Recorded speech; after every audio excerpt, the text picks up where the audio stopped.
Hello guys, dahil ang init, inaamad ako maligo. So ito, ini-enjoy ko na lang yung paligid at sobrang nakaka-presko.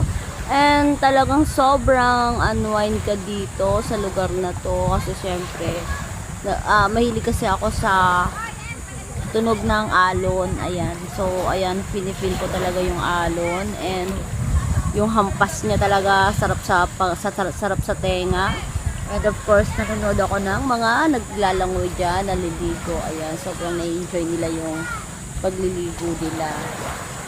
So ako, patingin-tingin na lang ako, syempre. Kasi inamad pa ako maligo. Ayan.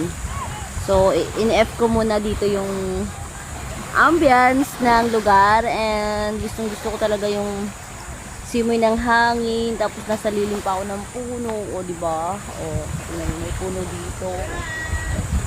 Ayan, tapos ako ito, andito ako, nakaupo sa bato. Ayan, ito yung bato. Ayan, diyan ako nakaupo. Tapos, ayan, i-F ko yung pakiramdam na nag-unwind talaga dito sa lugar na to. So, syempre, minsan lang to, kaya i-go na natin to. Diba? I-go na natin to. So, ayan.